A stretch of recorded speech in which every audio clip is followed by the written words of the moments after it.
was today? It was January 6, 2022, precisely 495 days since Durden, Godfrey, and Tarian Royal had that historic conversation via cell phone where they decided to start an internet syndicated commentary show which would pay tribute to the cinema they shared a mutual appreciation for. That sounds great. It was 476 days since the premiere of their first episode. Welcome to the very first episode of That's the Fucking Trailer, in which the Killmonger incident would take place, nearly ending the duo before the show's premiere. I think he's one of the most fascinating villains that has ever been created because... Afghanistan! It was 7 days since Durden began waking startled nightly from fever dreams with confusing visions. That was startling. And it was exactly 17 seconds before Durden would understand their meaning and announce that he had something spectacularly mundane, which he would imminently unveil. January 6th. I have something spectacularly mundane, which I will imminently unveil. Royal was understandably perplexed by the duality of Durden's description, so he requested elaboration. I request elaboration. But Durden was a lover of mystery and a practitioner of suspense. You'll see. Okay. I've been waking in the night from fever dreams and confusing visions. I've only just realized what they mean. What do they mean? You'll see. First, we need supplies. A hardback copy of A Hunted Woman by James Oliver Curwood, a porcelain angel crying tears of blood, a Mercury satellite camera, model 127, a photo of you and your daughter, the one with the My Prodigy inscribed on the frame, a gently used copy of The Office DVD board game, an NWA hat, black material, white letters, a human skull, a painting of a toilet pissing into a human mouth, a collage of my creations around a portrait of a face made up of my own and Elliot Smith's, given to me as a gift from my wife, a small figurine of Dwight Schrute, made in Vietnam, a small figurine of Moses parting the Red Sea, origin unknown, the dead shell of a locust in an old jewelry box, which I was given strict instructions to protect by my daughter, and 2 mugs, one displaying the artwork of Adeline Petlansky. Don't you worry about the other one. So we have everything.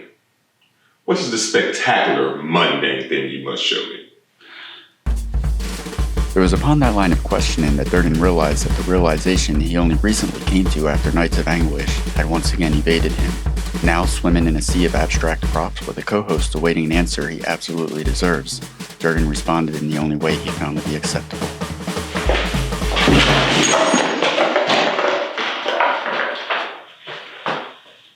Oh, fuck you. That's modern art.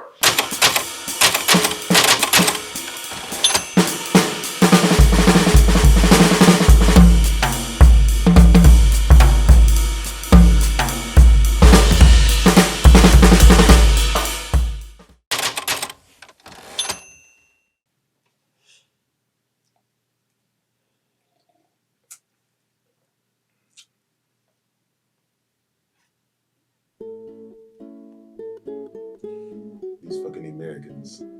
They sicken me with their fin.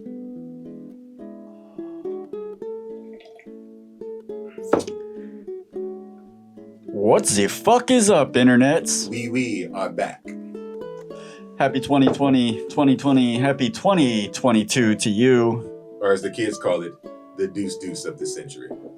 We are coming to you from the past. We just saw The French Dispatch on November 12th at Sunray Cinema in beautiful Five Points, Jacksonville, Florida. We're shooting this just a few days later. What is it, November 14th for us right now? Remember the month of November. We wanted to get all of our feelings about this movie out while they were still fresh on our minds. So this is probably the longest time that we've had between shooting something before it was scheduled to be released. Guys, please don't forget. Number 1, subscribe. Hit that button. Hit that ding. Make yourself sing. And of course, if you're feeling really financially supportive, there's the good folks over at Patreon, where you too can subscribe. So guys, hey, support us one way or the other. All right, guys, there's a hell of a lot to get into. I've been waiting 3 seasons to do a Wes Anderson movie. Here we finally are. So let's just get straight into it. We do our research. This is every single thing that you need to know about The French Dispatch. The French Dispatch is Wes Anderson's love letter to journalists set in an outpost of an American newspaper in a fictional 20th century French city that brings to life a collection of stories published in the French Dispatch magazine. French Dispatch premiered at Cannes Film Festival in July of 2021, where it received a 9-minute standing ovation and was released in the US on October 22nd.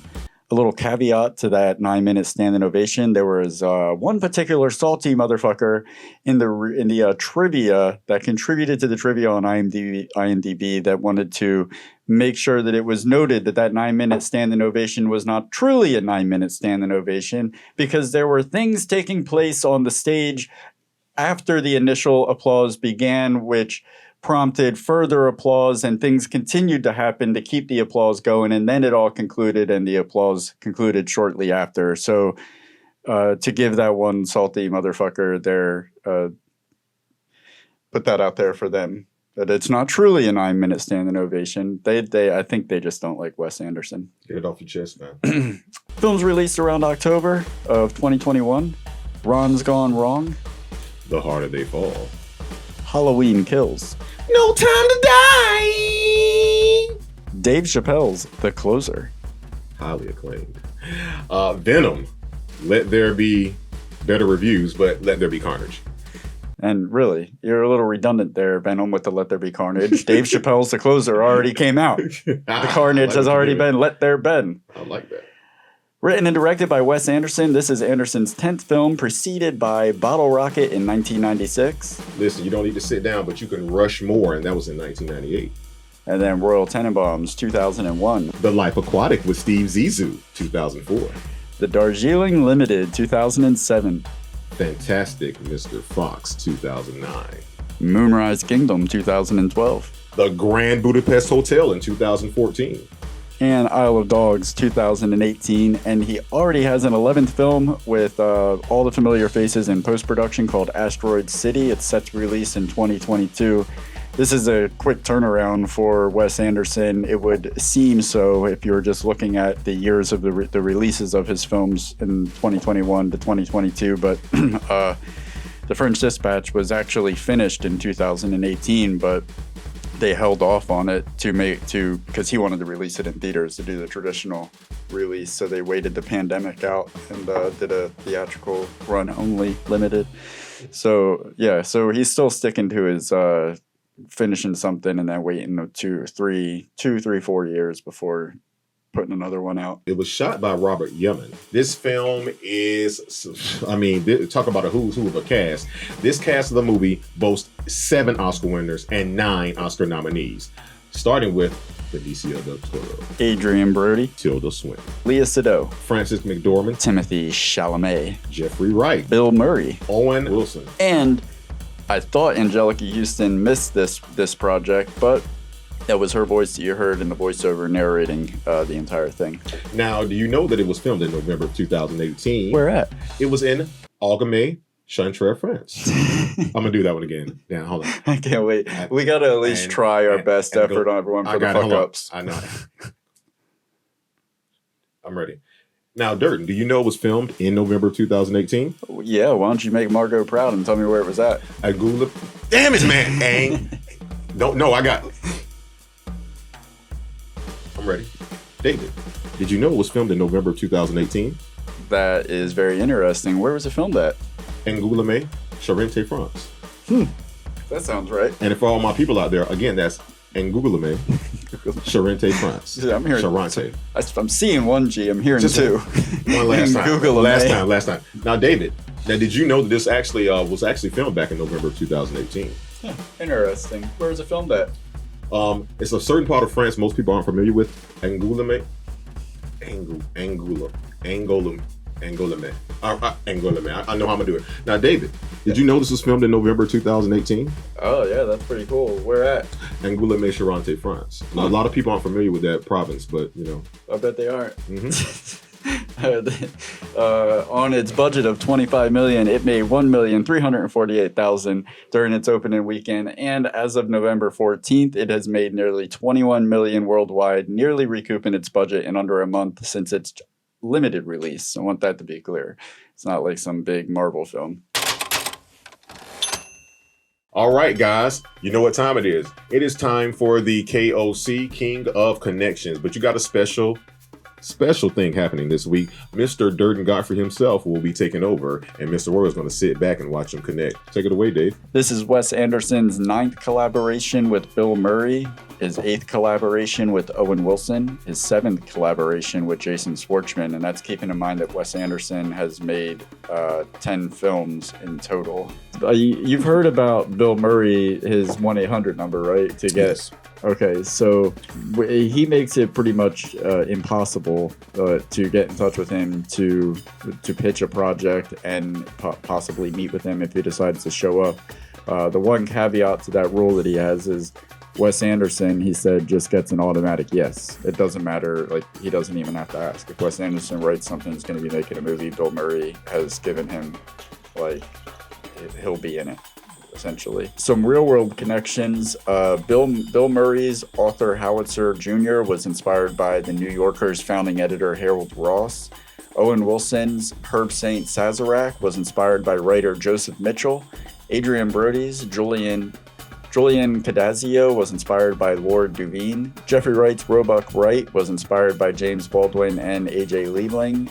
And Frances McDormand's Lucinda Crements was inspired by Mavis Gallant, who wrote the two-part 1968 piece of the student uprisings in France. And my last connection is 006 and 007. 6 people in the French Dispatch have direct ties to 007. Benicio del Toro, Jeffrey Wright, Christoph Waltz, Matthew Almeric, and Leah Seydoux have appeared in at least one Bond film, and Jason Schwartzman is the son of Jack Schwartzman, who produced 1983's infamous Never Say Never Again. Those are the connections. You're welcome. Here are the top 7 facts about the French Dispatch. Number 7, casting. According to Wes Anderson via a GQ interview, the role of Zeffirelli was written specifically for Timothée Chalamet. Chalamet, while fluent in French, delivers all his lines in English. Kate Winslet was originally cast in Elizabeth Moss's role. Breaking from typical movie poster etiquette, the ensemble cast is grouped by storylines rather than billing on the official French Dispatch poster. Number 6, what upon what? In France, it is common for places to have the word sur between two descriptions, such as Belle sur mer, translating to beautiful place upon the sea.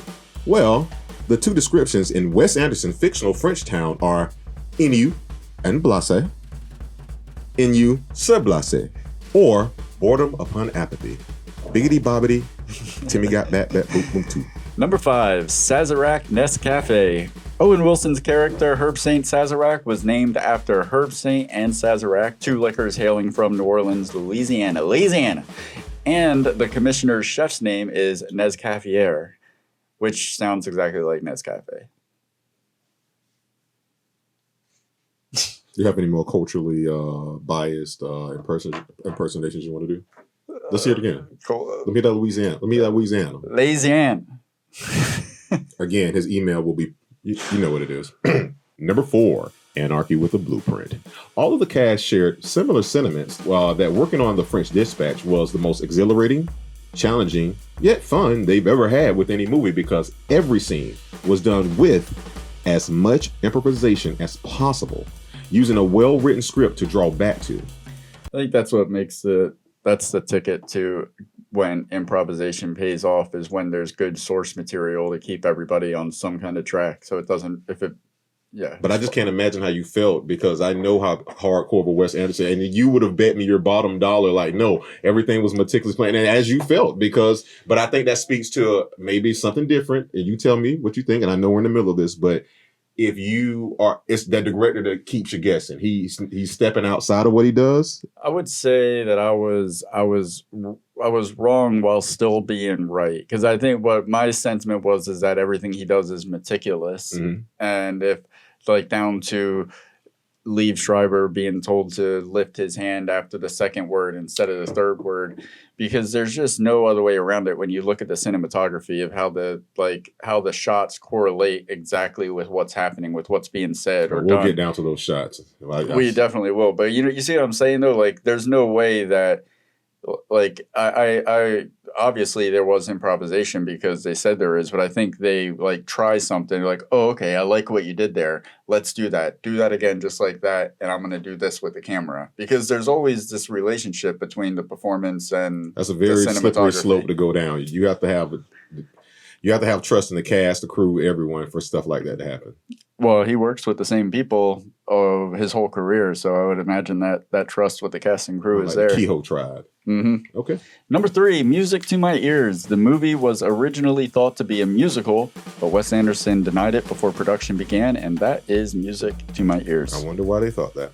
Number 2, Marvelous, Marvelous, Marvelous! 5 cast members have appeared in Marvel films, yet Durden is actually wrong. He said William Dafoe, Benicio del Toro, Edward Norton, Liv Schreiber, and Tilda Swinton. Now, he technically is right, but he's technically going to be wrong, because the only reason why he technically is right, because he said have appeared.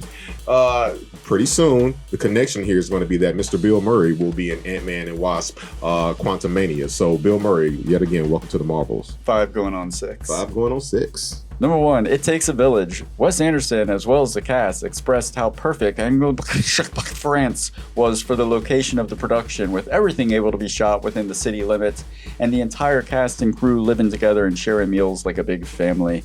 A studio lot was constructed, complete with sets, and half the population of the town ended up working on the production to one degree or another, including the animation sequences being completed locally. There's well over 1,000 residents of Angoulême who are in the movie. So they became kind of our partners.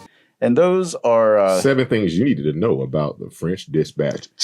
Before we move out of the facts and listy list section of the episode, this is Wes Anderson's 10th film, and I just wanted to take a moment and share with you all the top 10 Wes Anderson films according to me. This is totally biased. This is my opinion. And I think when you said according to you, they knew it was biased. Redundancy is a very important. You hear that, Anchor? Number 10, Isle of Dogs. This is the only Wes Anderson film I haven't finished, and I have tried. I always find myself sleeping. I Finally, some honesty here, some clarity, Jesus. I don't know why, it just went over my radar. I can appreciate the technical quality of it, the dialogue, see this film. The pacing is there. Something about it won't allow me to sit through it. So what is it called again? Find itself at number 10, Isle of Dogs. Isle of Dogs. It's a stop-go. I keep looking at stop motion film. Number 9, Bottle Rocket. Wes Anderson's first film was the 3rd film of his that I watched. While it was great to get the Wilson brothers together in a feature, and it is cool to look back at their humble beginnings, the pacing lingers too much for me and the style wasn't fully developed yet. Number 8, The Darjeeling Limited. As great as it was to get a feature film pairing up Jason Schwartzman, Adrian Brody, and Owen Wilson, and they definitely delivered, it just seemed to meander aimlessly at times and didn't really know where it was going. Number 7, The Grand Budapest Hotel. This is a great addition to Wes Anderson's resume, and Ralph Fiennes was a very welcome new face to Wes Anderson's world. Just for some reason or another, it kind of felt forgettable. Number 6, Rushmore. Rushmore was the second Wes Anderson movie I ever saw, and I always loved it. It's a young Jason Schwartzman versus Bill Murray, and they are both fantastic. There's 2 reasons why it isn't higher on the list. There are some moments where this one kind of drags, and for me. And this was still in the infancy of Wes Anderson's evolution that wouldn't fully start to be realized until the World Tenenbaums. All the signs were there for what Wes Anderson films would come to be known for, but whether due to budget limitations or just the fact that it was so early on in his career, it just wasn't fully formed yet. Now, here's the top 5. These are all, it becomes increasingly hard to put these in any particular order, but because they're all just rewatchable. Fantastic Mr. Fox. One of my favorite authors growing up, Roald Dahl, gets the Wes Anderson treatment. That's all I needed to know. Then you take the meticulousness of Wes Anderson and apply it to stop motion work, and it resulted in something so visually impressive and interesting to take in. With live action, he treats every frame like a well-crafted work of art, so it was nuts to see that level of detail applied to a medium that is crafted one painstaking frame at a time. It was also really impressive that he was able to transition his brand of humor so seamlessly into a film that could also be enjoyed by children. Number 4, Moonrise Kingdom. This one might be the most controversial ranking on the list because I know it's not a favorite for most Wes Anderson fans, but I really enjoyed it. It's not his funniest movie, it's not his most interesting, the aesthetic doesn't stand out. There's just something about it that I can't put my finger on. I really like Edward Norton's performance, the kids are great, Bruce Willis is utilized perfectly. It's just the last time someone said that. Not Kevin Smith. It was just a simple and cozy, well-made film. And here are the top 3. Number 3, The Royal Tenenbaums. This film was my introduction to Wes Anderson. It was my number 1 until Life Aquatic came out, and it was my number 2 until The French Dispatch. Spoiler alert. So many great moments with amazing actors. You got Ben Stiller, Owen Wilson, Gene Hackman, Luke Wilson, Angelica Houston, Gwyneth Paltrow, Bill Murray, and so many more. The soundtrack, the laughs, the shots, everything. It's just a really fun film about seriously troubled people. Number 2, The French Dispatch. I won't say too much here because we're reviewing the movie later on in the episode. I'll just say that this is perfectly and unapologetically Wes Anderson, and after 7 years without a live-action film from him, it was great to see him leaning into all the things that makes his films great, improving on them and doing it with a cast of familiar faces, all turning in some of the best performances of their careers. And number 1, The Life Aquatic with Steve Zissou. Wes Anderson has perfected the creation of anti-heroes tailored to all of Bill Murray's strengths, but until Life Aquatic, this was only utilized in small doses through supporting roles. Life Aquatic puts Bill Murray front and center to carry the film, and he makes every moment a pleasure to watch. The story demands a backdrop that gives Wes Anderson the perfect excuse to go crazy with his signature aesthetic, turned all the way up. Willem Dafoe, Jeff Goldblum, and Owen Wilson are also fantastic in it. I don't think any movie that Wes Anderson could ever do could beat The Life Aquatic with Steve Zissou unless he puts Bill Murray at the top of the billing again and lets him carry another movie. I don't even care what's happening in it. So those are my top 10 Wes Anderson films. Put in the comments what your favorite Wes Anderson films are. Which one of my rankings made you the most angry? What do you disagree with? I want to know about those as well.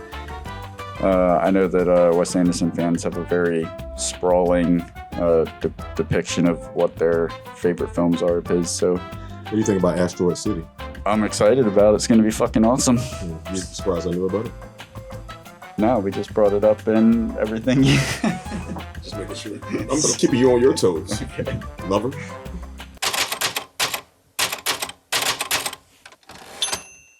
Now, here comes the theory part where you can hear us out. All my Hulkamaniacs, put that little hand up to the ear. So, Rory Rickshaw McAllister. That's right. So, my theory for this film is that I consider myself to be an educated man. However, sometimes you cannot speak on things that you really aren't qualified to speak on. I've seen less than 10% of his Wes Anderson's films. However, I did see this one. You've seen 20%. Oh, 20% now. Thank you so much. Yes, and I'm in that Asteroid City. Can't wait.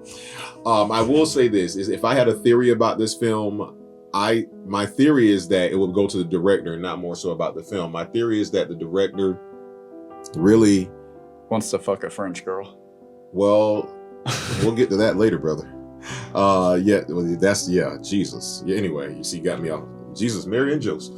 But my theory is that what Wes Anderson did with this film is that I don't know if he does with all his films, is that pandemic regardless, social justice regardless, asteroid coming to destroy the planet regardless, he was in his head. He made this film, and no matter what was going on outside in the world, he stuck to this is simply what this is. This is film, and I'm going to make the film that I want the way that I want to make it.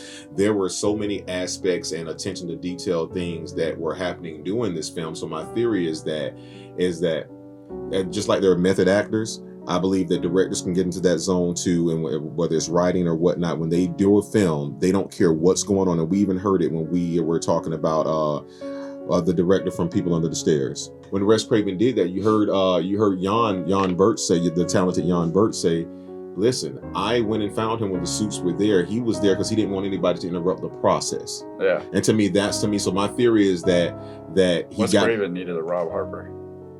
Don't they all? But my theory is that, like I said, he definitely got into his zone in this, and he didn't let anything worldwide, because there were no. To me, there was no messages in the film as far as like you know what I mean, like overt messages. There's there's subtle messages. So that's my theory, that he got into his zone. He was being a method director, and I'm happy he did it, because I'm happy for the experience. I agree because I definitely agree that I'm being happy about that he got into his zone, because there, like, of late there have been whispers in the film commentary verse of like just this like subtle passive despise or resentment towards Wes Anderson, I guess because so many filmmakers kind of rip off his style, and his style has become kind of like its own thing that is so easy to like point out and say, oh, he's just like doing this again, he's doing this again. Like that's been happening a little bit with like people that talk about films online, and I was hoping that wouldn't cause him to like lean away from what he's really talented at doing. And yeah, he totally got in the zone and went right into like leaned more into what makes his movies so great. My only theory is actually kind of an anti-theory. It's a debunking of a theory that I previously held. The French Dispatch is responsible for that debunking. For the longest time, I truly believed that Frances McDormand and Willem Dafoe were the same person. Here, I know this, we're out of theory, or no, hear me out, okay? You've never seen them at the same place at the same time until this movie. That's why it was kind of debunked. But I really believed that. I don't know, I couldn't tell you which one I thought was real because I didn't know. But I thought either Frances McDormand was playing a character that she made up called Willem Dafoe in other times of her life, or Willem Dafoe was doing that with Frances McDormand. But I thought that they were the same person, was in some like real life performance piece. It's a classic Phil Banks, Carl Winslow situation you got yourself in there. Yep, but this blurring the line yet again. This proves it wrong though, because they are in the same film. However, it at the same time, there's still, that's what I was saying, they don't share the screen at the same time, so there's still hope that the theory lives on. But even with them never sharing the screen at the whole time, it would still take, I mean, there was like hundreds of people on the cast and crew of this film, so it would require them all to keep their mouths shut, or that they were all fooled too and thought that they were seeing two different people, and they were really just seeing one playing the other. So that's my theory. All right, guys, those are the theories. Whatever theories you may have, trust me, you should have some, but if you haven't seen the film, it's definitely worth a watch, so go check it out. And Durden, what does that bring us to? Open discussion. Let's just talk about the movie, some of the notes we have, and I thought it was very interesting. If you could show the camera what your notes are on. Well, they're in a composition notebook. However, my notes are written on. This is what happened when I go live or go on set or whatnot. There was a mix-up. I was going to bring my composition notebook to the theater, but Durden said, "Don't worry, I'm going to print out these pieces of paper for you." But somewhere in the midst of him saying that and me getting to the theater, there were no papers there. Not blaming anyone. I could tell you what happened. Well, yeah, but they don't want to know about that. Okay. Yeah. So anyway, so he did go and find me a job application, and you know, out of all the places I have worked, I've never worked in I actually have worked in a movie theater. A lot of times it's been pro bono. But with that being said, all my notes today are on a job application from the beautiful Sunray Cinema in Jacksonville, Florida, where you can find this voice, this face, and this scarf all in one place. So with that being said, guys, we're going to go ahead and jump into doing the movie. Guys, I want to go ahead and tell you this. One of the first things I want to say about the film is that one of the things that pisses me off the most is about film is the generation we live in now. I'm starting to really blame the 90s kids and some of you 2000 kids. It just seems like there are no more original ideas anymore. There's so many remakes, and I mean, Jesus fucking Christ. And I promised myself I wasn't going to curse as much for the rest of the season, and then I saw the trailer for Home Sweet Home Alone.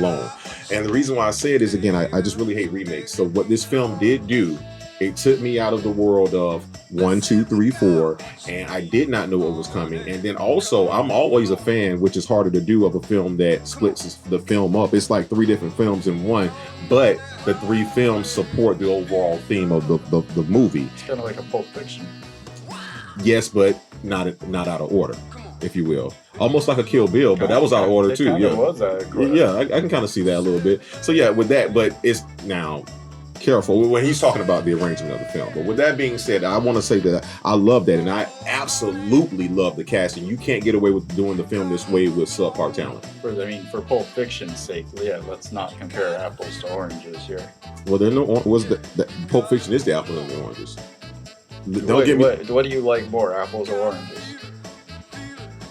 Apples, oranges, then French Dispatch. Okay. Yeah. All right. But no, please, we're talking during the movie. Please. Thank you.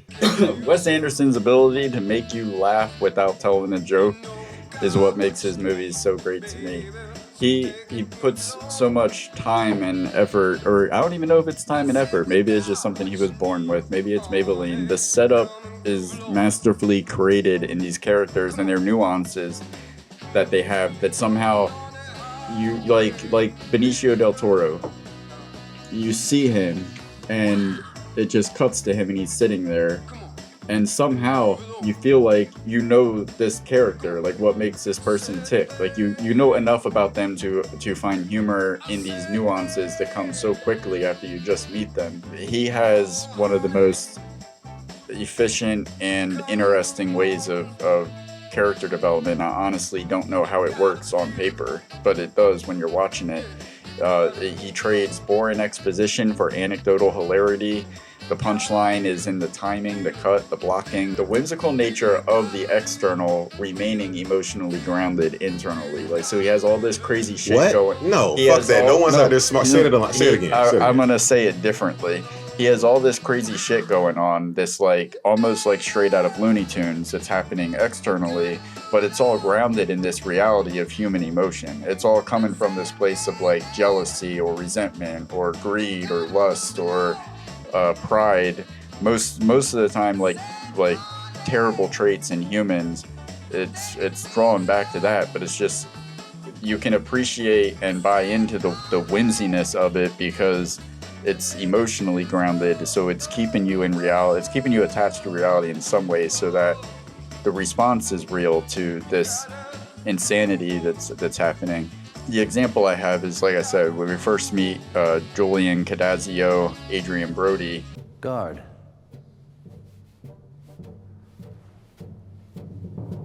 Who painted this picture? He offers a single piece of candy to the guard for information. You remember that part where he's like sitting there looking at all the paintings and he holds out one piece of candy for the guard? He requests more from the guard, and it quietly cuts to a wide shot of him he already has 3 pieces of candy in his hand. You don't see his arm move or anything like that. It just cuts, and there's already 3 pieces of candy in the palm of his hand. There's waiting some for the guard. Mr. D's very, very sneaky shit going on right there, the butler. So very few words of significance spoken in that scene, if at all. You could mute the scene and still walk away with 2 things in just 90 seconds of screen time. You know the 2 characteristics about Cadazio. He is determined and he's enthusiastic about offering something of value in return for something he wants, and you still get to enjoy the humor of the moment. The joke there is relying on every individual who touches that scene, from Adrian Brody's performance, the cinematographer getting the perfectly framed shots to accent the candies in the wide shot and the close-up, to the person that arranged the candies in Adrian's palm for that perfect reveal where you're only going to see it for 2 seconds, and they're just arranged there strategically down to the editor, essentially controlling the timing of the punchline, all beginning... It all begins with Wes Anderson, who saw the potential of this moment before it was even thought. That is just that's one note that I have as far as what makes what I love so much about Wes Anderson's films, is that nuance in the characters. I want to say first off, again, we already talked about the casting being amazing. To me, listen, cinematography was an A+ for me. I must say that. I mean, like literally, like again, like.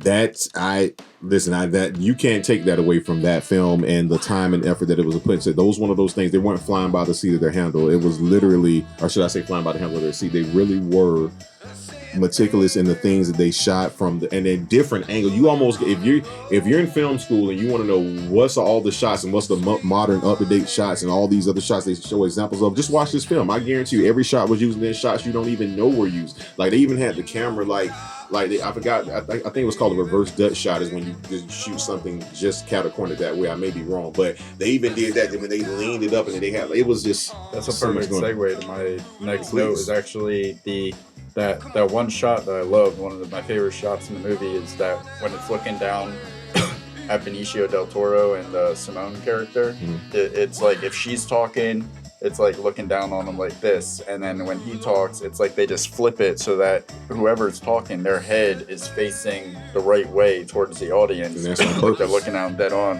Yeah, it was just so storyboarded correctly. It was very experimental looking because you could still. It looked kind of. There was something off-putting about it. Like it looked so abrupt and weird. Like you were. Not to mention that brought us one of the best scenes of the film, which we'll get into later. But and one of the best proposals and proposal denials in right. the history. Like, of, no.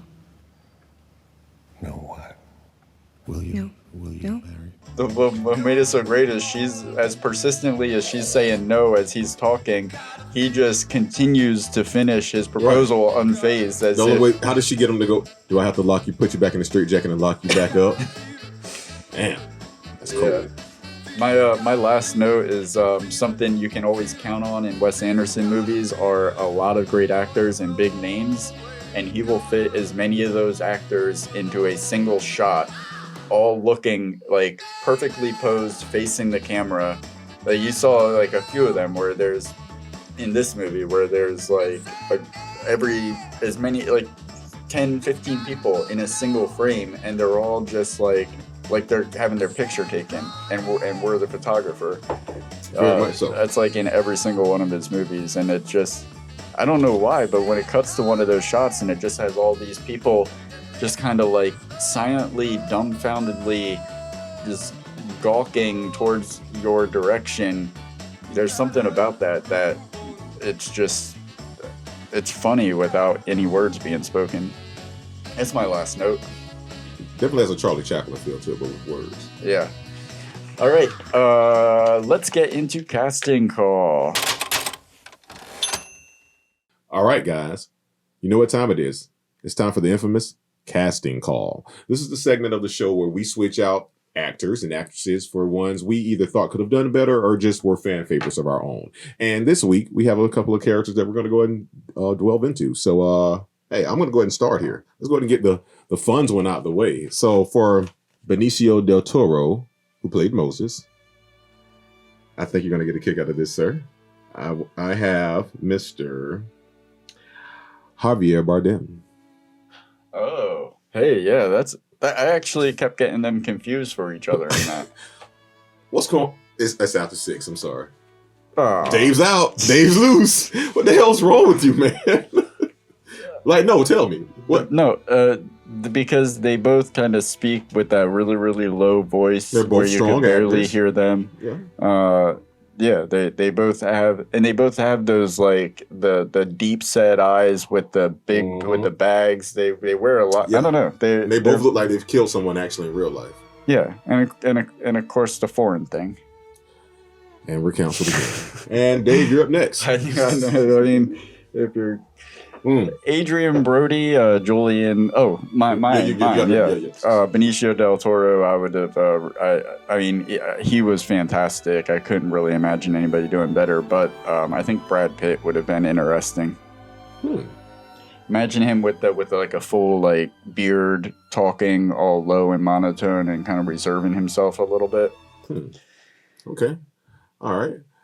I'm gonna take you on a ride with this one because I thought it was gonna be obscure, and I just thought it'd have been funny to me. You're definitely not gonna see this one coming. Adrian Brody, I would have liked to have seen, who played Julian. I would like to have seen Emilio Estevez. I could see that. Can you? Yeah, I could because. But with his hair, I want his hair dark though. I want him to. No, I can't imagine. You don't want a dark hair, Emilio. Don't go dark, Emilio. Why not? He's never done it. I don't know. Just look. He looks like a mashup of Martin and Charlie. No, Bombay. Gordon Bombay.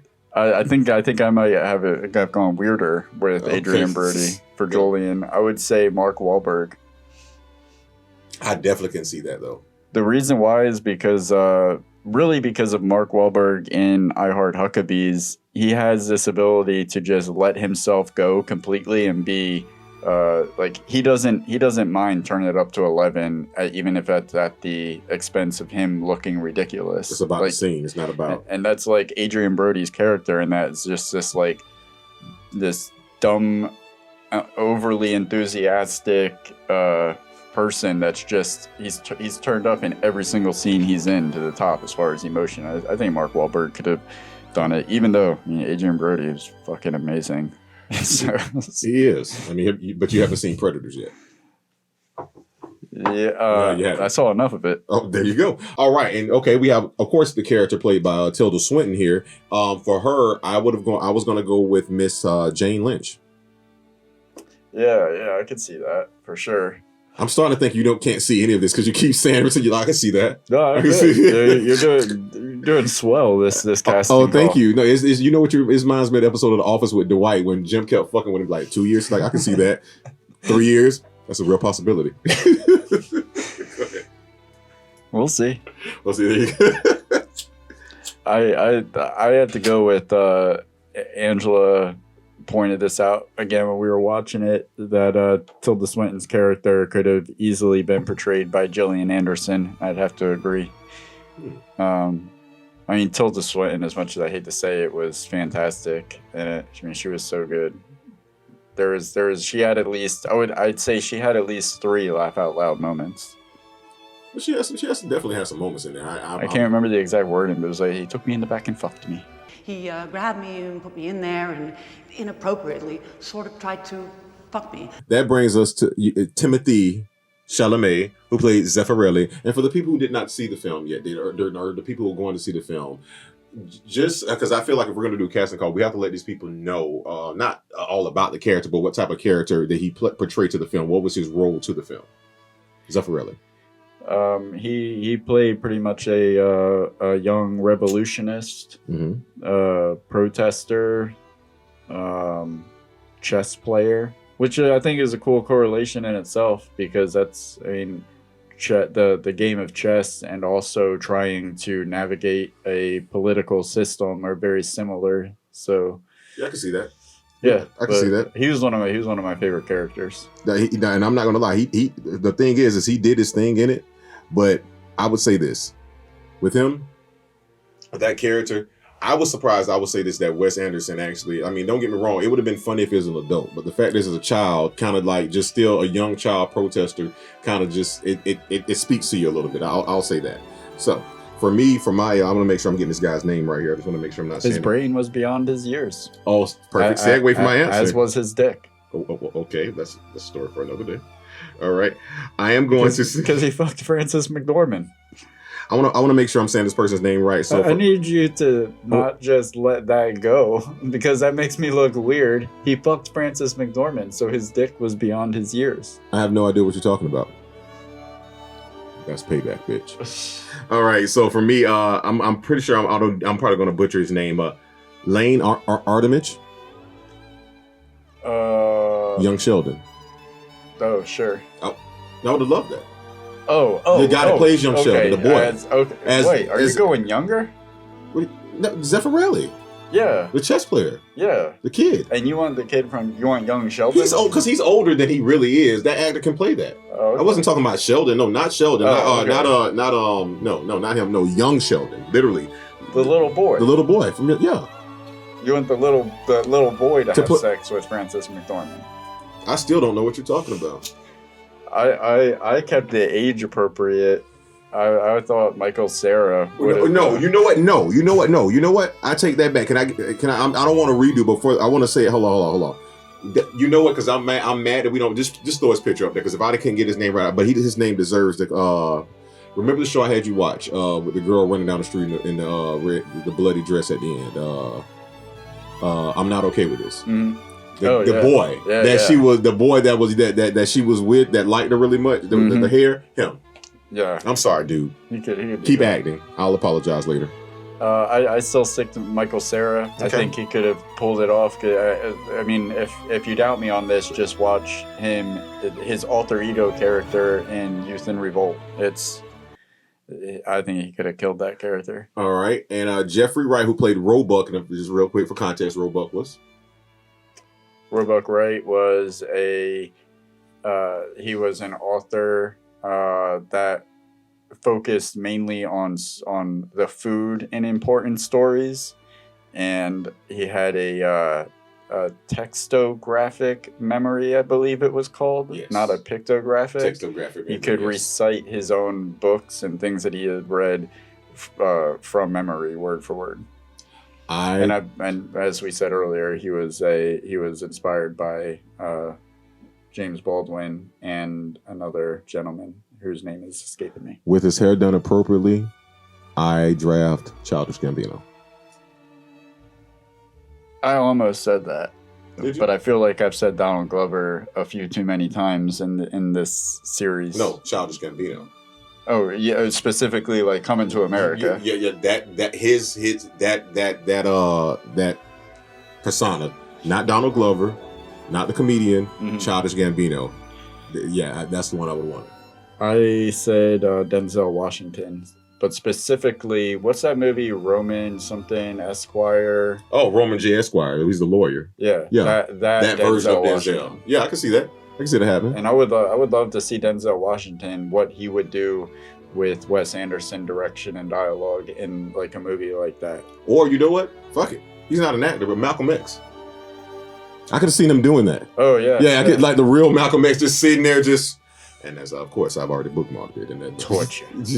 yeah. So yeah, there you go, guys. That's Casting Call. Please let us know who you would want to use for these characters if you've seen the movie. If not, go check it out and don't forget, hit subscribe.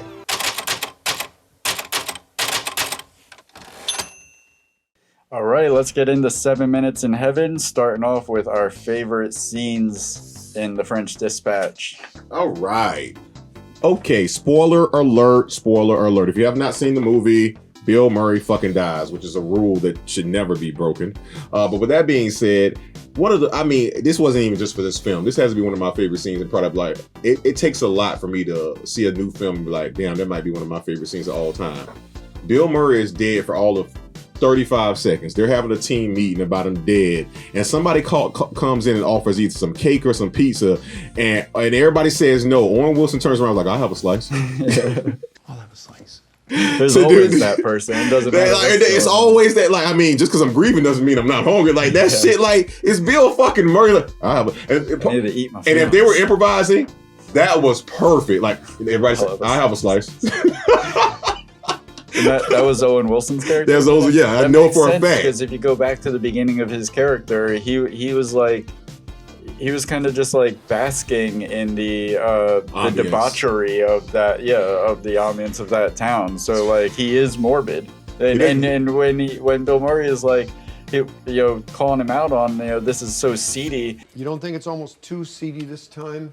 No, I don't. For decent people. It's supposed to be charming. Benicio del Toro's Moses Rosenthaler introduction with Leah seduce Simone. Benicio del Toro's blank expression somehow says so much and manages to elicit a response as if someone just told a great joke. How much is said in that scene with no word spoken at all. The decisions in the blocking and the editing that contribute to the comedic timing, specifically after he walks up to her and he puts the paintbrush on the small of her stomach or whatever on her side, and she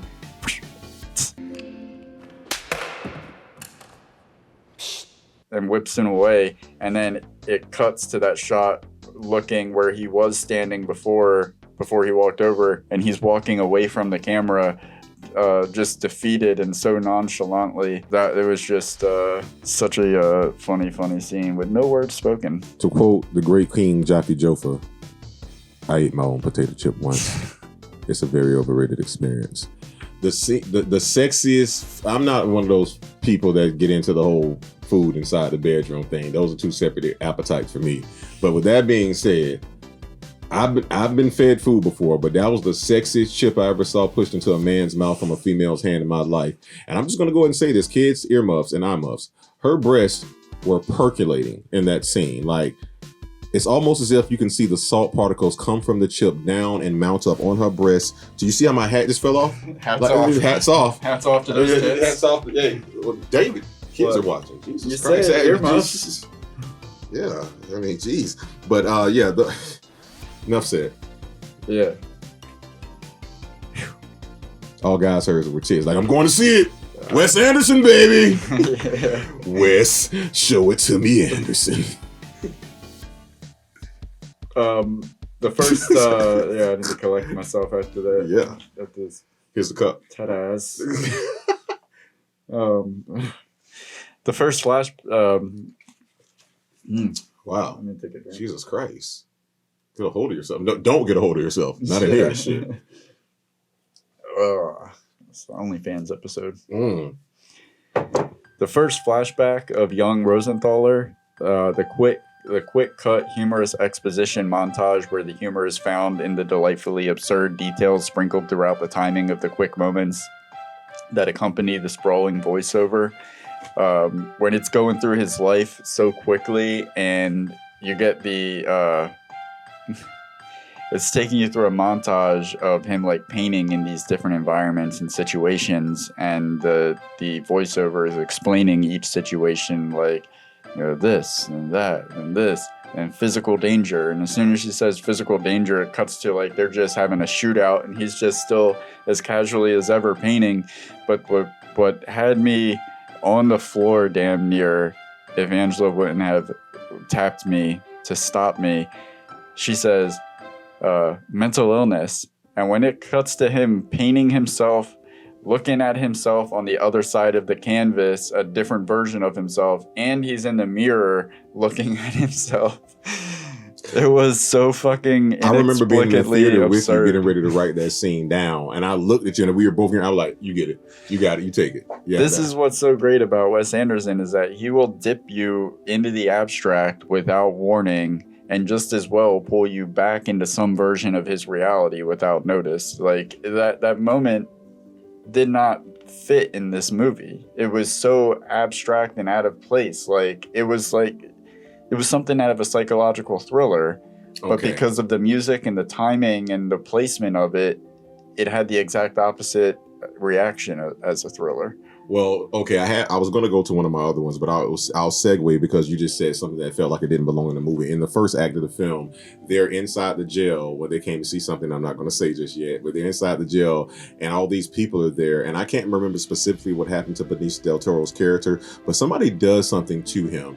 And all of us, we've had this pacing all through the film, these shots, everything perfect, like, and all of a sudden out of nowhere it cuts to someone pushing Benicio del Toro around in that wheelchair and him chasing this person going like, I don't know how fast a wheelchair can go, but it was at top fucking speed, and he is with no regard his life or anything chasing one of those butler trays. He's like just throwing it at this person. That tickled me so bad because I was just like, if something was lulling you to sleep or you were getting stagnated, You're back. You're back, and I was like, it was like a slow burn that was worth the payoff. But yes, go ahead. Yeah, and that was another one of those moments. It doesn't seem like if you're looking at it on the page and you don't know It shouldn't Wes be there. Anderson, It's reading it.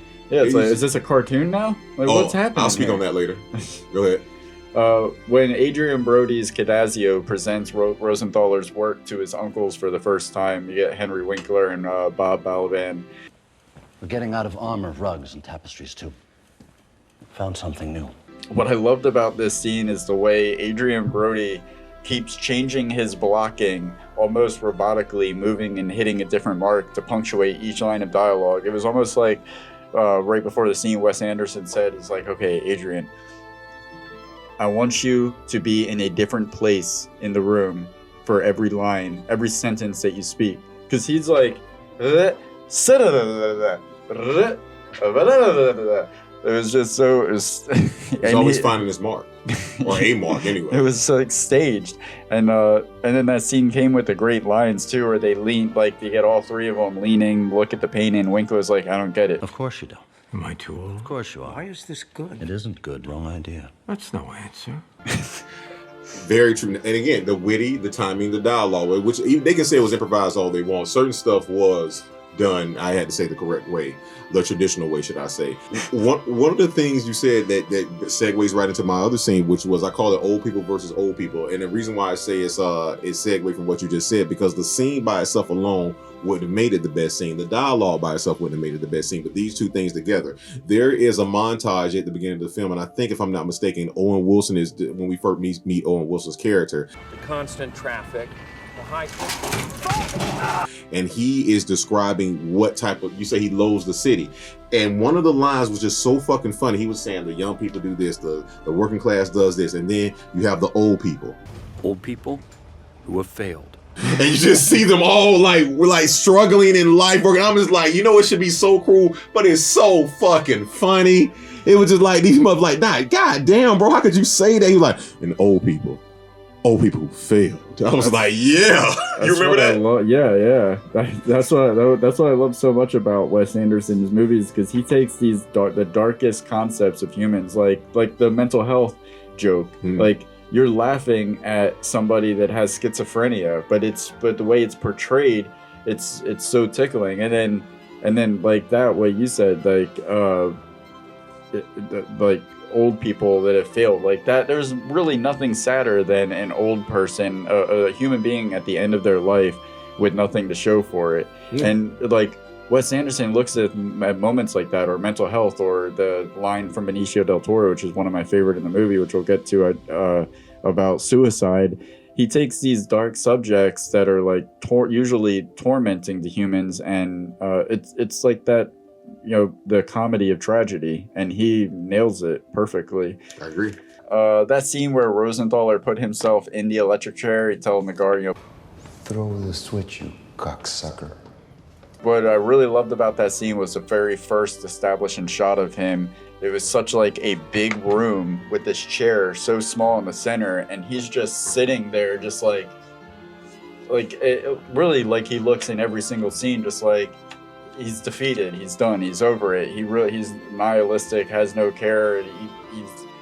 But the way it just shows him there, totally alone and accepting of where he's at, is again just a tickling visual. And then Simone comes in and tells him, go back to work. He says, I can't. It's too hard. It's torture. I'm literally a tortured artist. And then she, no compassion, walks over and gives him just a little buzz.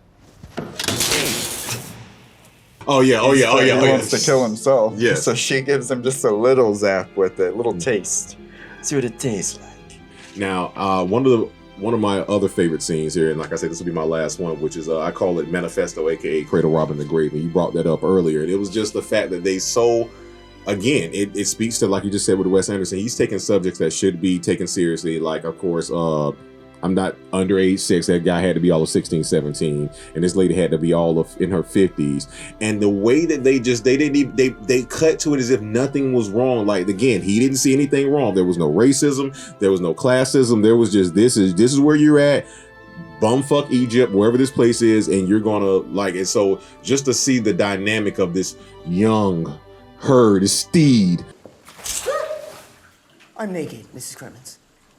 I can see that. Fucking this cougar. They made it very apparent that, I mean, that was one of the running jokes, that he was very recently pubescent. Please don't know why I feel shy about my new muscles. Right, and she said he was like I'm a virgin except for her, and she was like, he's like, figured. That's what I thought. That's what I thought. Right. So yeah, those are my. Please look away. I'm embarrassed about my new muscles. Yes, and I'm sorry. Honorable mention again.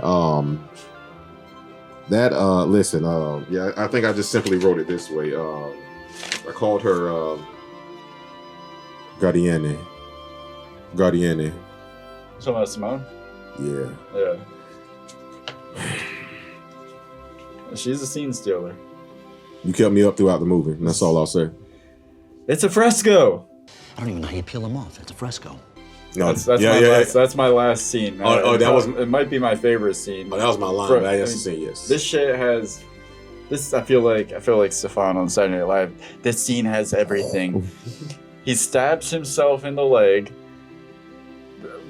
no explanation as to why. That's for you as the audience to figure out. I told you why. He didn't want to stand for those assholes, pompous assholes. Oh, and I agree with that, but I just think that it's hilarious that they don't even explain it. Yeah, it's like you either can understand and enjoy it, or just take it for the absurdity that it is. He paints the fucking paintings directly on the walls of the federally owned penitentiary. No, directly into the walls. Yeah, it's in the plaster. And then, like you said, the wheelchair chase. And this scene is like a roller coaster of emotions in a single scene. It goes from, like, in just Adrian Brody, he goes from being completely enamored and in love with Benicio del Toro, like, oh, this work is amazing, to infuriated and, like, angry and violent. Get out of that wheelchair. I'm gonna kick your ass up and down this hobby room. And then next thing you know, he's all apologetic and sensitive, and they're literally hugging, which this is another Wes Anderson trope. Not before he told him he found a way to chisel it out of the wall. Yeah, that's true, and the old woman decided to buy it. But yeah, that Wes Anderson does that often in his movies, where he takes you on, where he has one character just be so off the rails emotionally, and then you get that line in there where Adrian Brody says about Benicio del Toro. We have to accept it. His need to fail is more powerful than our strongest desires to help him succeed. His desire to fail. And then when he looks out, there's the riot happening outside the door, and he looks out, sees all the prisoners standing at the doors. How'd you get out there? He turns around, and Benicio del Toro is like, lock the door. So he locks the door, and then all the prisoners come bursting through the wall. It's just crazy to me how Wes Anderson can seamlessly sprinkle in moments like that, like you said before, like stripped from a Looney Tunes cartoon. Almost Three Stooges-esque, that first act. Yeah, Three Stooges, for sure. And he just, like, drops it into this, and it just works. And then he goes from that Looney Tunes moment, or Three Stooges moment, and the very next shot is this innovative, experimental, artistic, that essentially like what everybody was doing at the weddings. Like, what was it called? Where everybody would freeze frame, and like in an action shot, they'd all just stop and the camera would move around the reception or whatever. And I believe we call it douchebag photography.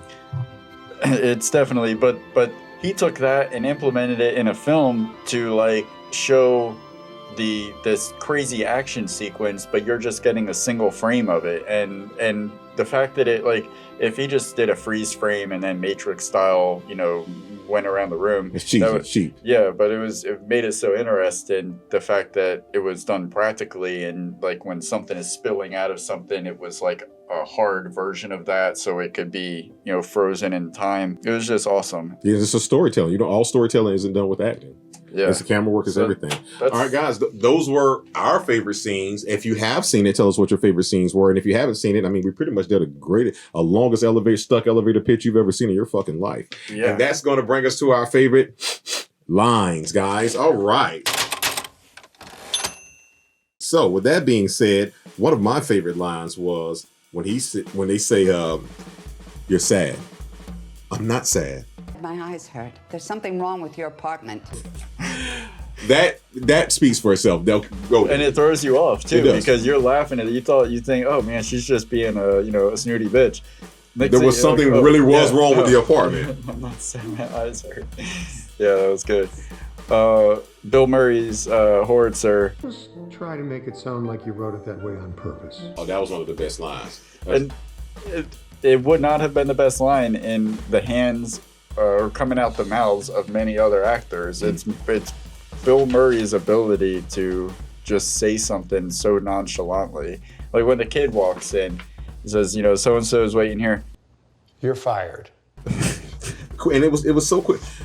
Yet again, another shout out to Owen Wilson at the when we met his character. It was right around the time he dropped the old people versus old people, and he was like, marauding choir boys, half drunk on the blood of Christ. I was just like, oh my god!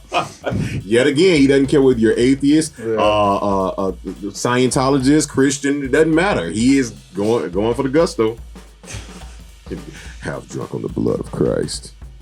This might be my favorite line of the whole movie. Definitely the line that got the biggest laugh out of me. I could not control myself. Benicio del Toro, Moses Rosenthaler, when he's explaining to the penitentiary committee about why, he should be doing extracurricular activities. And he says, I got to keep my hands busy. Otherwise, I think maybe it's going to be a suicide. And he was serious. He didn't say he was going to kill someone. He was literally saying that, like, himself, basically, maybe there'll be a suicide. What's humorous to me about that is he's like it's a subtle hint at like depersonalization or compartmentalizing compartmentalizing these troubled feelings in your brain, because in his mind, it's almost like he's saying it like it's a homicide. There will be a suicide.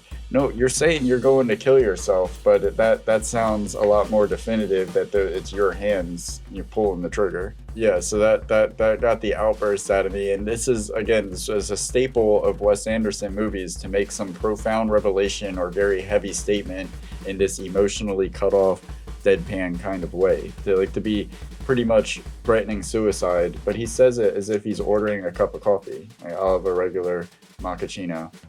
Otherwise, I'm afraid there'll be a suicide. Kind of sounds like you belonged in a coffee town a little bit there. Yeah.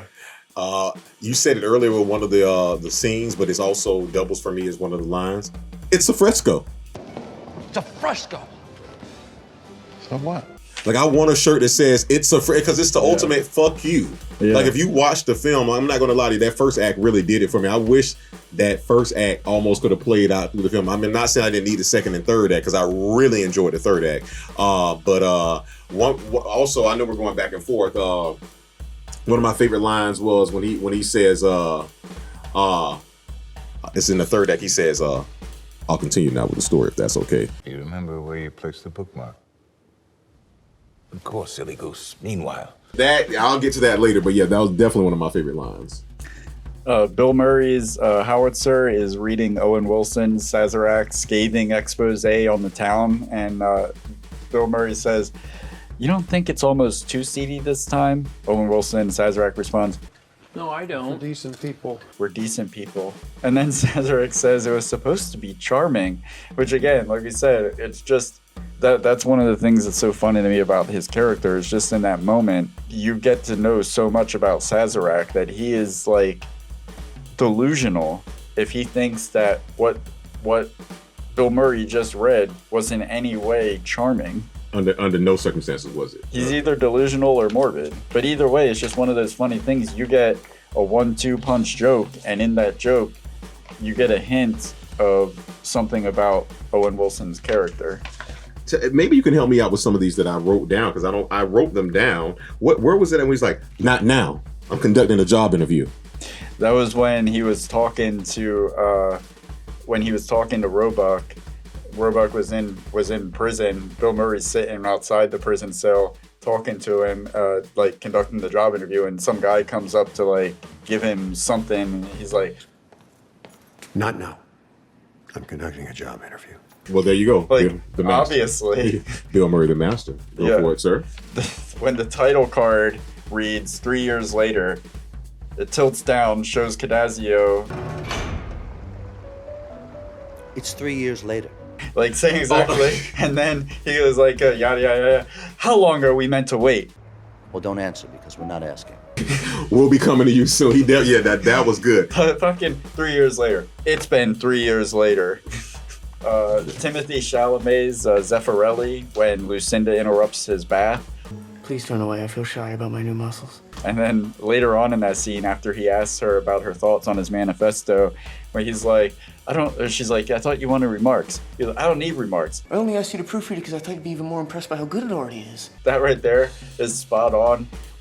Like, when it comes to exposing the defensive side lurking inside of every artist or writer or anything, like, look at this. Tell me how great I am. Lee Shriver's talk show, Lee Shriver says something to Jeffrey Wright's Roebuck Wright character, asks him why in response to something, and Roebuck responds, "Don't ask a man why." Tightens a fellow up. I apologize, but I'm going to hold you to it. Like, he's just externalizing his feelings out loud. Like instead of feeling something and showing it, the speaking is the feeling. What is it? He's got the text. No, textography. I was about to say testicular. No, I don't think he has that. Torture. Oh, and with that note, guys, those were our favorite lines from the film. And again, let us know in the comments below what are your favorite lines. And hey, guys, thanks. All right, it is time for Scene Stealers. All right, guys, you know what time it is. Scene Stealers. If you haven't been a part of the show or if you want to know what's happening now, each episode, we choose our favorite artist. That artist can be a man, a female. It can be a wooden character, as we've seen before. It can be anything. Anyone that was in the film that we felt was a great artist. And if you want to do a recap of where we've been at this year, we started the season off with Joker, who we got Mr. Joaquin Phoenix. We then went to Invention of Lying, we had Miss Jennifer Garner. And then Howard the Duck with Chip Zien, and Candyman with Yahya Abdul-Mateen II. Then, of course, we followed up with The People Under the Stairs, and that went to Mr. Brandon Quinton Adams. And then James MacDonald of MCD Reviews stepped in to do Ghostbusters. And like we said before, you are in the future, we are in the past, so we don't know what he's going to pick yet. So that'll go up right now. Boom. And thank you for that, James. And of course, and Die Hard, the late, great, rest in peace, Mr. Alan Rickman. Durden. That brings us to the French Dispatch. All right, guys. I have some honorable mentions and my person. I have a few honorable mentions and a tie. I'll just start. Wes Anderson always brings the best out of everyone. Can we agree on that going forward? No, okay. I will say that Wes Anderson always brings the best out of everyone. Even if they are only on the screen for a moment, it typically is not wasted. It makes for a very difficult scene stealers. One, because it's such an ensemble of talent, all bringing their best with great material, and typically in small doses that just leave you wanting more. I'll say I was disappointed on how underutilized Willem Dafoe was in this. He was the standout in Life Aquatic with Steve Zissou, so he's so good at being over the top. He was just kind of a mute in this, which was a little bit of a letdown. The standouts for me, my honorable mentions, were Timothée Chalamet and Tilda Swinton. Sort of tried to fuck me.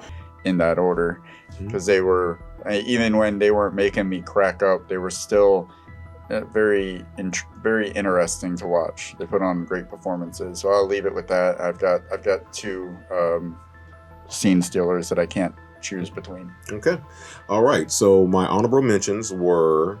I feel like it's fair, but it's not fair. Clearly, Bill Murray did his thing. I mean, I have 3 honorable mentions now. Bill Murray, definitely honorable mention here. Don't cry in my office. Benicio del Toro, honorable mention as well. Yeah, honorable mention. That's one.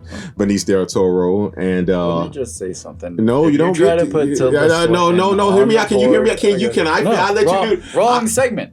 I let you do yours. I haven't even done mine. You've done your honorable mentions. I'm just saying. I'm in honorable mentions. I am in honorable mentions. I'm just saying. I think this will resolve everything. I think it was important for me to say it before No, because we got to give the fans the truth and the honesty, okay? And of course, my number 1 honorable mention is Tilda Swinton. Fuck me. Because she did such an outstanding job. I mean, this is really, to be honest with you, I didn't even know she had the comedic chops in her. Like, she literally had me busting out laughing, crying. The words I just feel like if you had been introduced to this Tilda Swinton first, you'd have a much more appreciation for her. You've seen Burn After Reading, right?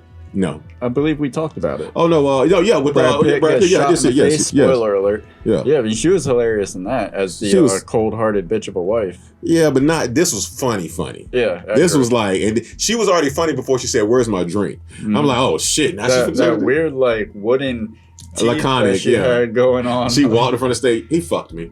Like, yeah. So yeah, she almost. I'm not gonna lie to you. I was being funny at first when I said we are gonna use her and she'd go back. I was literally that close until I then came up with. I'm just gonna go ahead and say it. My scene stealer for this, and I'll reserve the right to go ahead and just say why. And then I don't know if we're gonna have to flip or whatnot. My scene stealer for this was Jeffrey Knight. Jeffrey Knight to me. I'm sorry, Jeffrey Wright. I'm sorry, Jeffrey Wright. Jeffrey Wright. Torture. Jeffrey Wright for me what he did with this, because again, he came in the third act, and at this point you've had so many heavy hitters, and I took all this in consideration. You had so many heavy hitters in this film who were doing this thing, and then I looked at you, and then when they do bring you on scene, you're on scene with Liev Schreiber, so it's not like you got this one moment to shine by yourself. So only thing you like, the moment his presence was so strong, from his voice to then seeing him tell that story with Liev Schreiber, and then seeing him acting with so I saw you in 3 different elements. I heard your voiceover prowess, I saw you on set, and I saw you in the film. And at that point, I had already seen everyone else's performances. And again, I'm like, you're up against it, because now we've been watching this movie for an hour and 20 minutes. We're just meeting this character, and he captivated me. His story, really, he had to bring all 3 of the stories together, and it was this, and of course that, and like that. I was just impressed along with him memorizing those. That I felt like he knew all those words, and he made you believe every single thing, and not to mention his acting was good in it. So for me, it came from left field. You came in at the last minute of the movie. I already had Tilda Swinton as who I was going to say it was while I was watching it, because she had me dying. And then he comes in. He's not a funny guy. It's just his voice, his presence, his demeanor, his not to be thrown off by anything, and he killed it for me, man. Jeffrey Wright for me, man. Okay. So my tie was between Adrian Brody and Benicio del Toro. Surprise, surprise. They were both equally great in such different ways. Benicio del Toro did so much, making it look so effortless and nonchalant. So much emotion conveyed behind every subtle stone face, and he somehow makes that work. It doesn't seem like he's just phoning it in. Adrian Brody is the exact polar opposite, dancing around every scene, moving every muscle on his face with his over-the-top expressions and exploring the entire frame, putting an exhausting amount of energy and enthusiasm into every line he gives. They're great on their own, and it's even more magical, their dynamic, when they share the screen together. So for me, it was a tie between Adrian and Benicio, but I will say that you make a very fine case for Jeffrey Wright, because I've seen him in Westworld. He's one of my favorite characters in that, because he is just a really great actor, and he can convey this like mourning almost in his performance that's really... I didn't want to say anything, but you also didn't get him down as one of the Marvel characters, because he plays the voice of the Watcher in Marvel's What If series. I was going to save that towards the end in case I needed a few more bonus points. So that would have been 6 waiting on 7, not 5 waiting on 6, but it's okay. I will agree. I will concede to Jeffrey Wright. And because, not only that, could you be honest, he's really one of the most underrated actors out there. Adrian Brody and those are fine choices. Adrian Brody and Benicio del Toro, they made me laugh more than anybody else. But for an overall performance, yeah, Jeffrey Wright brought the more emotionally grounded, powerful, doing less with more performance, and that he also made me laugh quite a few times. Yeah. So he brought, and their Adrian Brody's and Benicio del Toro's acting were great too, but it was more like, it was what I enjoyed about their scenes was more anecdotal. Like anybody really could have, it was what was happening in the scene more so than who it was happening to or how they were responding to it. With Jeffrey Wright, he was the scene. He had some pretty mundane moments, like as far as on the page goes, but he took them, and he was a pleasure to watch. I'd say, I agree. Jeffrey Wright. Out of nowhere too. Hey, Jeffrey Wright, what talking about coming out of nowhere? Hey, torture. Jeffrey Wright, guy. Hey, welcome to the board. You're so underrated, man. And thank you for being the voice of the Watcher. All right, it is time for Cast, Crew, or You. Lara Perrotte works within various roles within the camera department, from cinematographer to assistant camera to B camera operator, central loader, her role in The French Dispatch, and a handful of others. Now, we're so curious to dig into the mechanics of what literally makes the films we love and hear, and give a fresh perspective on the production process from her unique vantage point. Lara, thank you so much for joining us today, ma'am. And you look elegant, and your lighting is awesome. Let's talk about The French Dispatch. Now, you were the central loader for the film. Again, that role's definition seems to run parallel with second assistant camera and camera loader, at least from what we've read. Is that right? And if not, please elaborate. No, it's not. Dirty, how dare you? We are on the same level. But my specialty is to deal with all the film stock. It's a very hard part also because on this French Dispatch, it was a very high responsibility, and I was very pleased to be called for this movie. It was particularly for me because I was started to be first AC. So when I was called, I was in Morocco doing a movie as first AC, and Vincent Scotté, the focus puller on the movie, called me and proposed me this movie. I was, wow, yeah. Of course I'm doing it. I will doing this movie with you because it's like a dream come true to work with this kind of director. It's huge. It was one of my most beautiful experience for everything. I read. We'll definitely in just a moment get into the specifics of what your job entailed and what that looked like for you on a daily basis. But I'm curious about like the in between moments when. Because I had read that the production, like Wes Anderson and the location scouting, they pretty much found a small town in France that they just kind of set up shop there completely, and most of the production crew, the actors, all just kind of stayed there like an adult sleepaway camp for the duration of the production, living, working, eating together. Was that your experience, and or can you expand on that at all? I think we was 600 people working on the show, on the film, so it was a huge. So all the crew was on town on the different apartment, and the main crew, the production director, and all the actor was not really at 15 minutes from town, but otherwise all the crew was in town, split it in all town. That's really cool. So you kind of like set up just almost like an extended family for the production. Fantasy camp for filmmakers. Yeah. It feels good. Let me ask you this. Now, you've been on a ton of production sets. Let me ask you this, but specifically to the French Dispatch, what was an average day on set like being there compared to what all the other sets you've been on?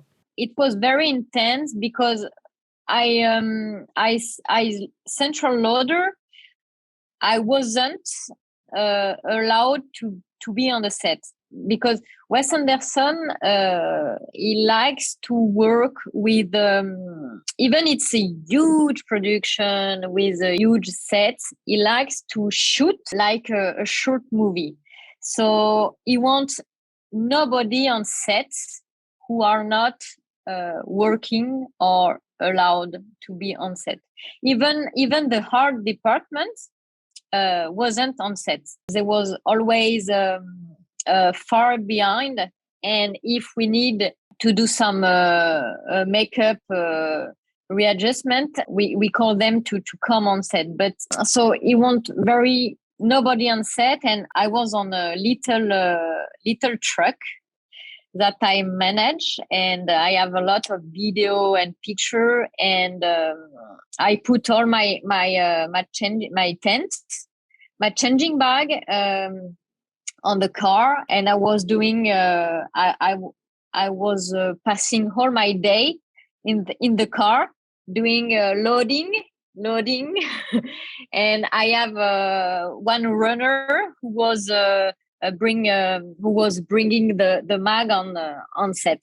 To load the film in the camera, is the camera coming back to you, or are you going to the camera? No, I was loading the mag in the truck and breathing. And when it was time to reload, at this time I was able to come on set to bring the mag, and the first AC was doing the loop, and then I put the rush to my truck outside the studio. But on set, I have a lot of full mag ready to be loaded. Is it like every 5 minutes you're going in there, or is there some like 20 minutes, 30 minutes because they're setting up the next shot or something like that? Like no, it's every 5 minutes. I need it to go in because I had a few magazine, but not a lot. So you have to reload all the time because if you wait too much, after that you can be in a rush. Yeah, come on! I feel the magic happening. Let's go! Like, oh shit! Hold on! Where's the mag? One of my favorite shots of the movie is the one looking down on Moses and Simone when he proposes to her. I love the way it kept like juxtaposing on that shot, and I think I saw a picture on your Instagram that looked like it could have been the setup for that shot. It was the camera was kind of hanging, looking down. Is that right? I kind of assumed that it was either done practically or the way I would have done it is just got it wide enough to get both of them and then did a 180 in post on it. But everything is in real, so. We've done a lot of the special effect. We've done all is in real, so it was very impressive to do it, to see it because Wes Anderson was doing the timing. He was counting and 1, 2, and everybody was a part very important. And if someone wasn't on the good timing, it was we start back one because but he liked to have a control on everything and he do it all in real. The sequence shot with the dolly, it was amazing to see all the grip doing the movement because it was so impressive, and that was for me the most interesting part because he's working with the same grip as a long time ago, and he's Indian. And he's amazing grip, doing a lot of he's an engineer, so that's why Wes Anderson want him on each movie because he's very, very impressive. Okay, and with that being said, let me ask you this. Do you have a favorite memory from the production? Maybe not anything technical, maybe someone you worked with or something you saw or something maybe that inspired you? Yes, the DP, Robert Yeoman. I really love it to see him work because he was so calm. He know exactly what he was doing. Always having a good energy, and it was very peaceful to see him. He know very well Wes Anderson, and so we always he always have a step forward, you know. So it was a very reconfortant, and he had to see him doing the great light installation and to be so kind. It's a real pleasure because it's not easy on this kind of production, who is very stressful with the all the problem you can have. So no, it was great, and the producer Octavia and Jason was was also amazing because I was always in deal with the production to manage the film stock because all the film was coming from United States, and to make it come in France, it wasn't easy. So we always and we footage a lot. So I was in very close collaboration with them, and it was very, very cool because I feel it like we were a team, you know. Yeah. So it's very important because in film you can have some stress because we were shooting in black and white and in color, and the film in black and white was a very big deal because to make it real, it's 3 weeks of working process. So before the shoot, it was a very at the beginning it was more in color and a small part in black and white, and very soon Wes Anderson decided to shoot more in black and white because he really loves the texture and the quality and the contrast. So he decided to shoot both scenes in color and in black and white. There's so much more that I'd love to ask you about this, but I know we're running short on time. We're going to move on from the French Dispatch. Before we do, I just want to leave it up to you if there's anything else that you think fans of the film would find interesting that we haven't covered. And for specifically myself, I'm just curious. I don't know if you have the number in your head or a roundabout, but I'd really love to know how many feet of film was burned on the French Dispatch to make something that amazing. What's the from here to Yuma? And if that's proprietary information, I completely understand. What the entire film, it was crazy. I think it was more or less around 3,000. Wow. She's testing you though. You should know because she told you, if I'm not mistaken, I paid attention. So if this is the recap portion of the interview, she said about 1,000 feet of film gets you about 5 minutes. So if you know the running time of the film. We made movies before. We know that the running time does not equate to the raw footage. That's not that simple. Okay, give or take about another hour or two. It was a lot. Some days per day, my average was I was doing between 35 and 40 rolls per day of 100 foot. So it was like it was huge. Was there anything else that you wanted to share about the French Dispatch production before we moved on? No, it was an amazing shot, and it was very interesting to see how Wes Anderson was dealing all the big industry, because when we were shooting, it looks like a short movie. It looks like a friend. A very good friend who are doing a movie. Thank you so much for taking the time out of your day. We truly, truly appreciate you making the time out. Oh, thank you, Lara. Have a great night. Thank you. Bye. Thank you.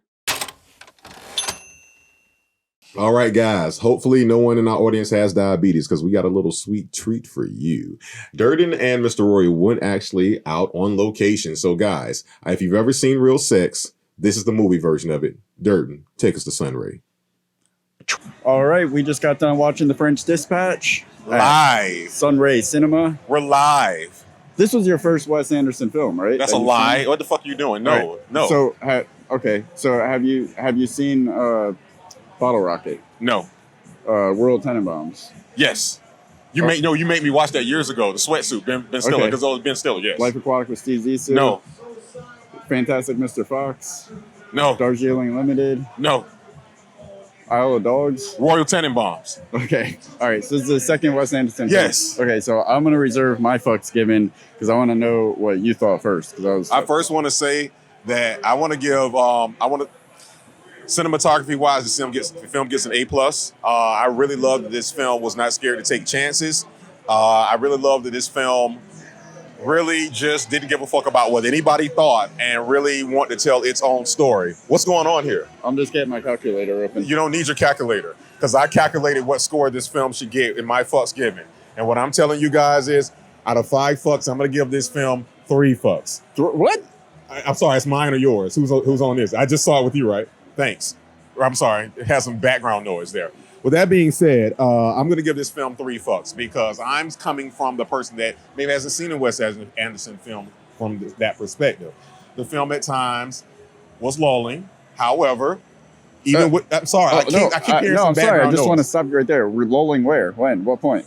The film was lulling, and at certain times it got more artistic than it did film worthy. I'm just being honest with you. There are a lot of artistic moments in that. Visual wise, I love the fucking film. I'm going to tell you that. But as far as if you're asking me out of 5 fucks, I'm going to give this film 3.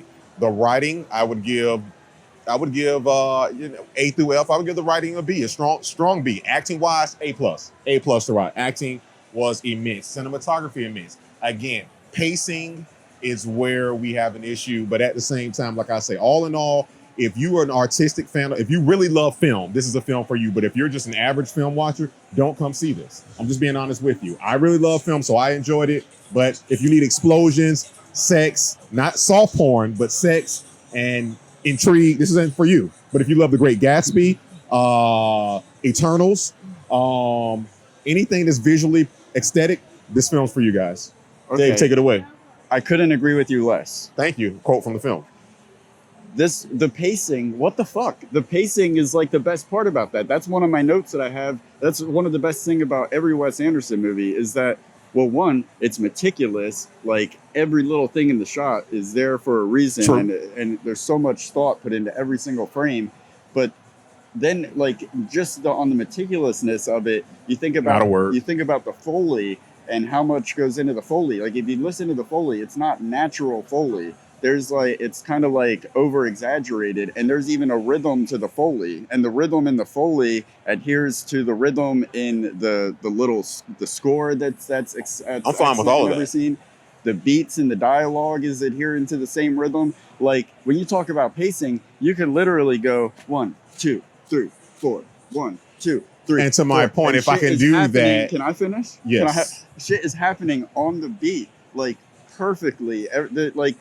The movie plays like a song. How is that? How can you say that it doesn't? Because every song doesn't go 1, 2, 3. For some songs, like ba-da-ba-da-ba-da-ba-da, jazz. You get some jazz in it. I do. I get a lot of. Listen, you're making it seem like I'm saying that. I'm making it because a 3 is an insult. A 3 is not an insult. A 3 is, again, French connection. A French word that we can use is we. And if we had an opinion, that's 2 people. So you apparently really love it. So why don't you tell the fans how many fucks you give it? Like we don't already know. I will. This isn't the episode, remember. This is fucks given. My favorite Wes Anderson movie is Life Aquatic with Steve Zissou. For the longest time, number 2 has been The Royal Tenenbaums. This would take the place of The Royal Tenenbaums. I would say that it is the best Wes Anderson film that he's ever done.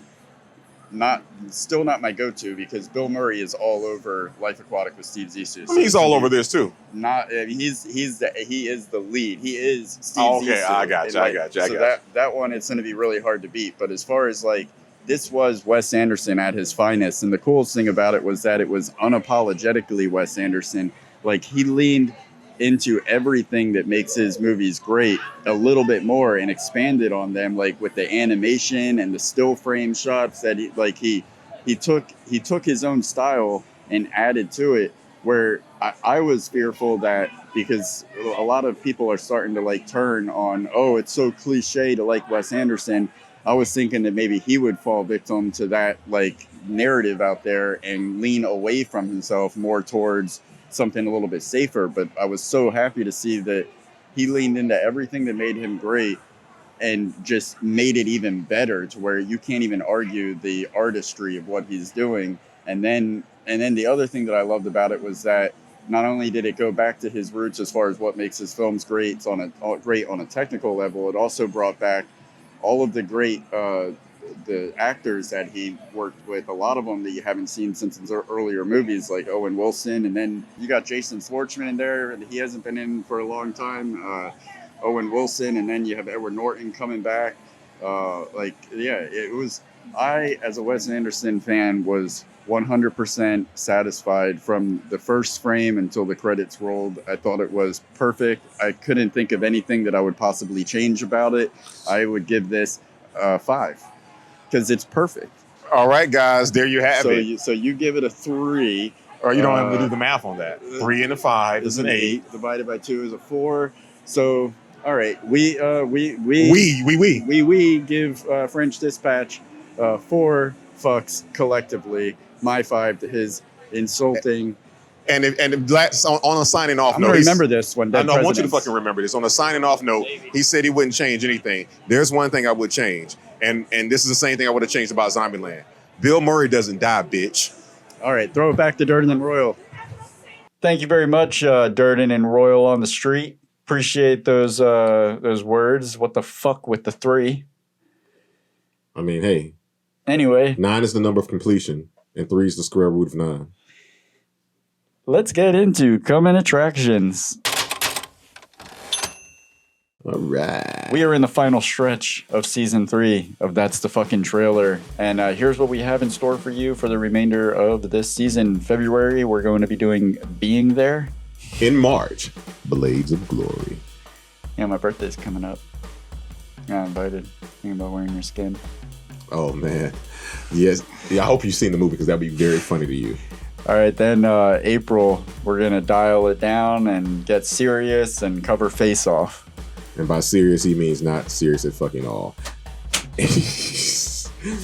In May, we're going to the critically acclaimed Dead Presidents. My first time viewing that film. It won't be his last. And then in June, we'll do our traditional season recap of all things season 3 before we figure out what the hell we're doing after that.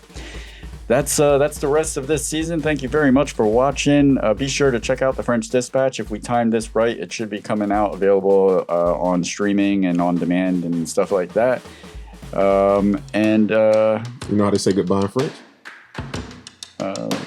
Oui. Bye.